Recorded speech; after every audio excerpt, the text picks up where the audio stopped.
ফুলকপি আলু দিয়ে ডিমের আমলেট কারি করব। তার জন্য দেখুন এখানে ফুলকপি আলুগুলোকে আমি পাতলা পাতলা করে লম্বা করে কেটে নিয়েছি আর ছোটো ছোটো করে ফুলকপি কেটে নিয়েছি। এবার কড়াইয়ের মধ্যে সর্ষে তেল দেব, অল্প করে দেব কারণ প্রথমে ফুলকপিটাকে ভেজে নেব। এদিকে একটা মশলা করে নেব মিক্সার জারের মধ্যে। আদা রসুন নিয়ে নেব, এখানে নেব গোটা জিরে নেব 1 চামচ মতো, গোটা ধনে নেব 1 চামচ মতো, আর 5টা শুকনো লঙ্কা নেব। সামান্য একটু জল দেব।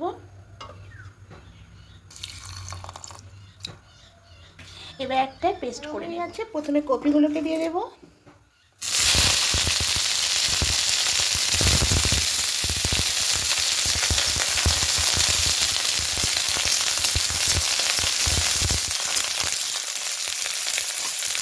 এবার এখানে মশলা পেস্টটা হয়ে গেছে, ভাজা হয়ে গেছে। এখানে আলুগুলো দিয়ে দেবো,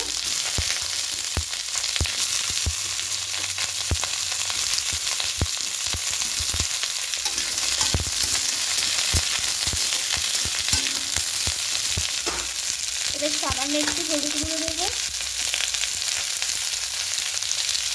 আর সামান্য একটু লবণ দেবো।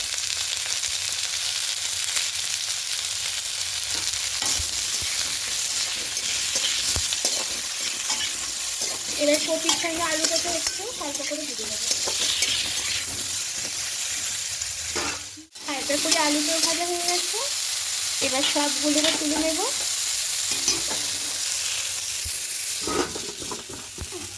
এবার কড়াইটা আবার বসিয়ে দেব।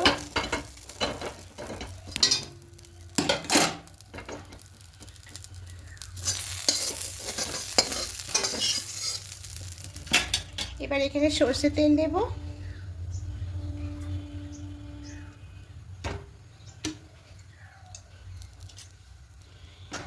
এবার তেলের মধ্যে পেঁয়াজ কুচি দেব,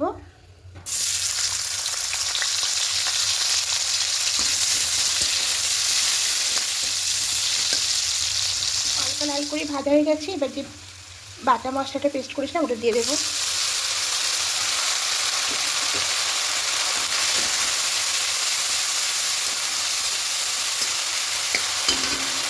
এবার এখানে হলুদ গুঁড়ো দেবো,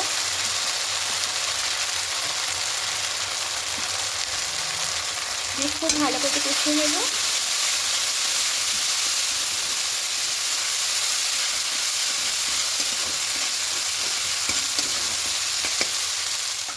কষিয়ে নিয়েছি। এবার এখানে দিয়ে দেবো কপি আর আলুটা ভেজে রেখেছিলাম। এখানে লবণটা অ্যাড করব,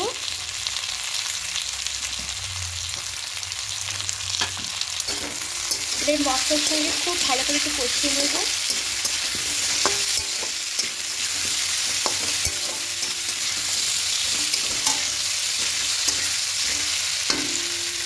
খুব ভালো করে মশলার সঙ্গে 2-3 মিনিট কষিয়ে নিয়েছি। দেখুন এবার শুকনো শুকনো হয়ে যাবে।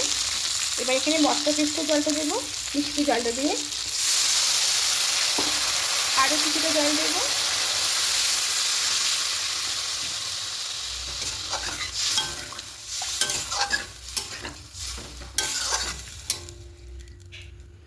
এবার ঢাকা দিয়ে ঝোলটাকে ফুটতে দেব। এবার এদিকে 2টো ডিম আছে, এখানে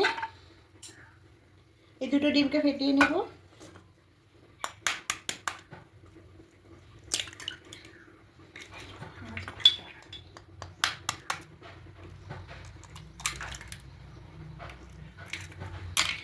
এবার এখানে সামান্য করে লবণ দেব,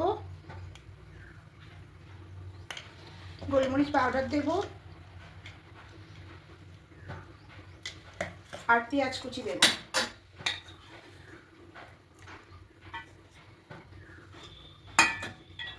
খুব ভালো করে ফেটিয়ে নেব।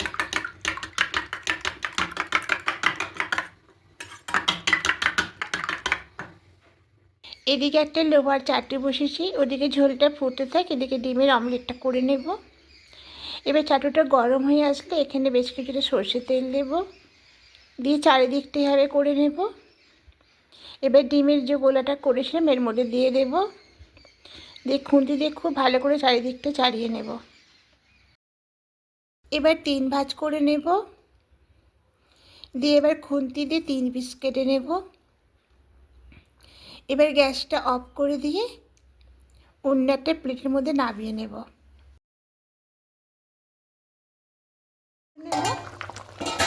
এদিকে ঝোলটা ফুটতে শুরু করে দিয়েছে। এবার এখানে ধনিয়া পাতা কুচিটা দিয়ে দেব।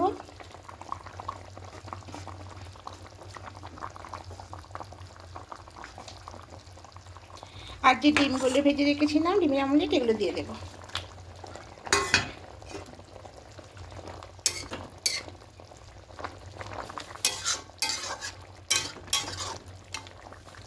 এবার ঢাকা দিয়ে 10 মিনিট রেখে দেব। এবার ঢাকাটা খুলে নেব। আলুগুলো সিদ্ধ হয়ে গেছে, ঝোলটাও একটু কমে এসেছে, গামাখা হয়ে এসেছে। এবার গ্যাসটা অফ করে দেব।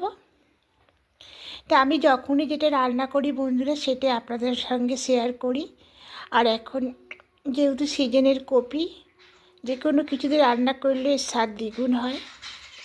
তো যদি আমার এই রেসিপিগুলো ভালো লেগে থাকে অবশ্যই কমেন্টে জানাবেন। আর যারা কমেন্ট করেন তাদেরকে অনেক অনেক ধন্যবাদ। আর যারা নতুন বন্ধুরা এখনও পর্যন্ত সাবস্ক্রাইব করেননি তাদের কাছে অনুরোধ রইল সাবস্ক্রাইব করে আমার পাশে থাকার জন্য। আমিও আপনাদের পাশে থাকবো।